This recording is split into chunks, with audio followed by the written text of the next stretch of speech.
Recently, a person emailed me an important question. They wrote, "Please help me answer this question. Is Allah egotistic as he says he can forgive all sins except kufr? So a great man like Mahatma Gandhi will not enter Jannah," that's the Muslim word for paradise, "but a born Muslim having done all sorts of sins like murder has a better chance of getting forgiveness and ultimately enter Jannah." That was the question. Mahatma Gandhi, by the way, a Hindu, was an Indian lawyer who employed non-violent resistance to lead the campaign for India's independence from British rule. And in turn, he inspired many movements for civil rights and freedom across the world. Now, such an important question required a qualified scholar to answer it, so I asked my friend Dr. Haroon Sidat to reply, which he graciously did. Dr. Haroon is a research associate at the Centre for the Study of Islam in the UK at the University of Cardiff.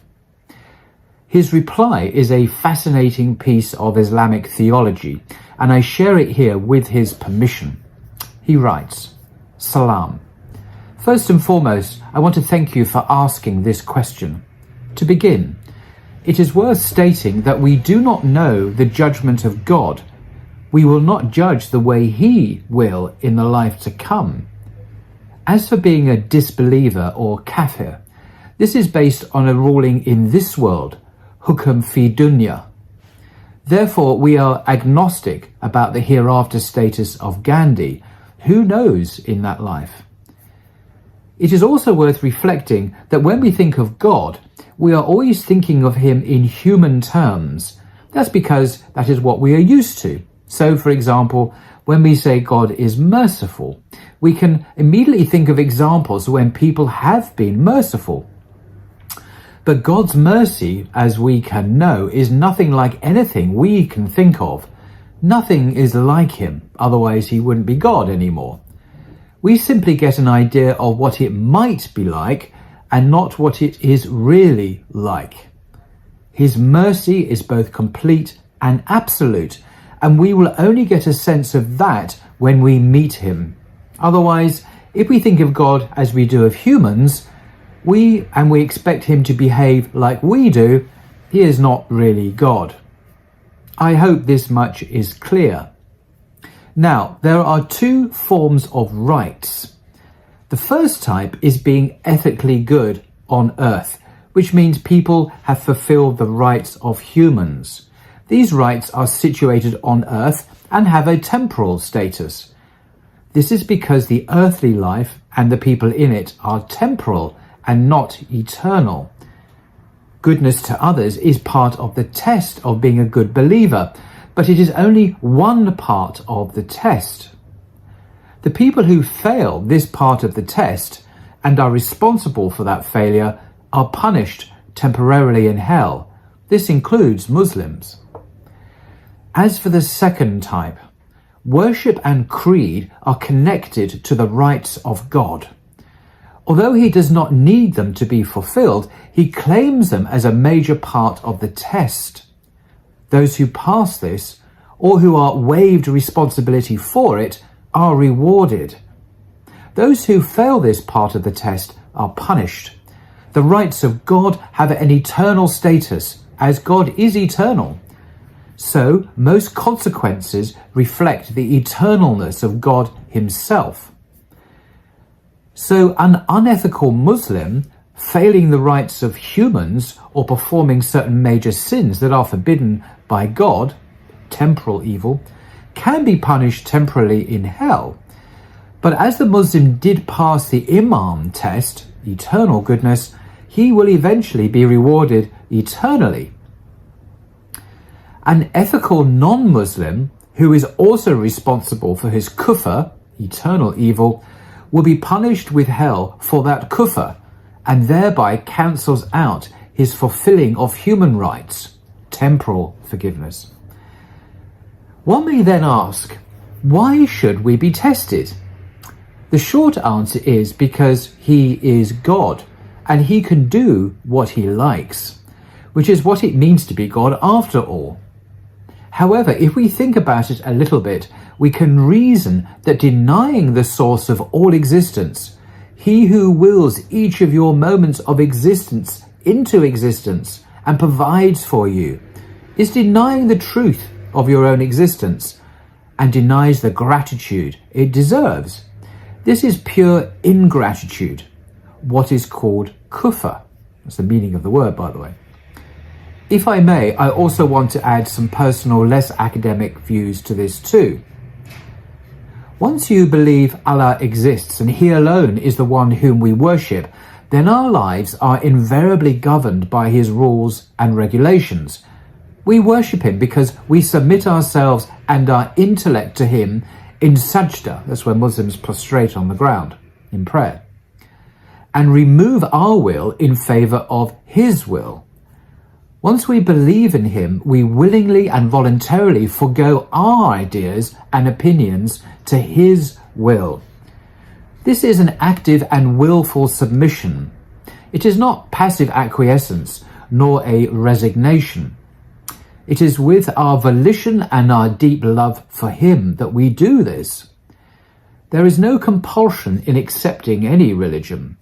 Once accepted willingly, we obey.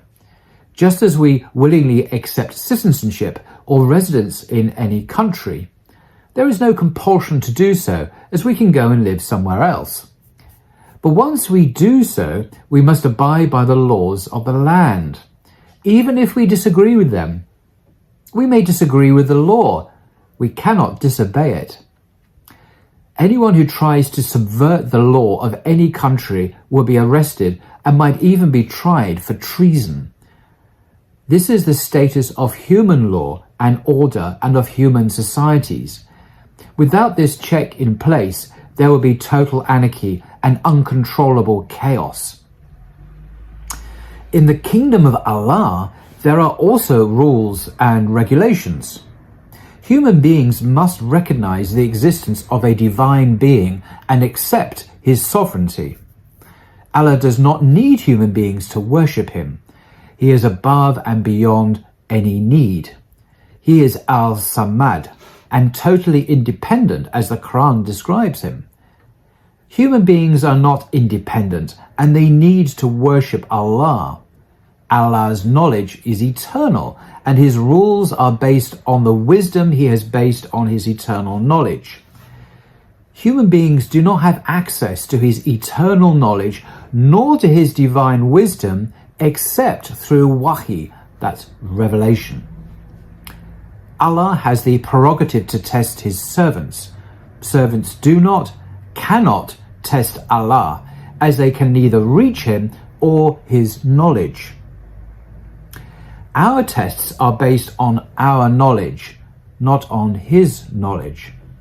The divine examiner knows the answers to all questions and tests. The human examinee is tested to find and apply the right answer. When we take our tests, whether mundane or religious, we answer based on our volition and our knowledge.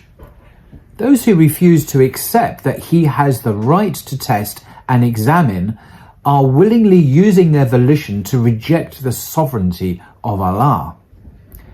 This is akin to treason in mundane human societies. If human beings have the prerogative to declare other human beings as disloyal in this very limited, mundane and temporary world, why should Allah not have at least the same prerogative, if not more? Human beings are finite, and so is their knowledge and all their abilities. They are created and thus severely restricted in what they know and what they can do. Allah, the eternal and omnipotent, knows everything and can do everything.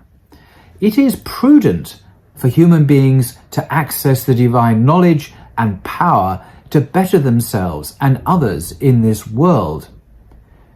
If human beings are set on improving life for themselves and others, they must at least acquiesce to their ignorance and impotence. They must realize that not everything is in their control and that their ideas and goals are truncated at death. Dr. Haroon means, truncated means to cut short. If there's life after death, who can tell us what is going to happen there?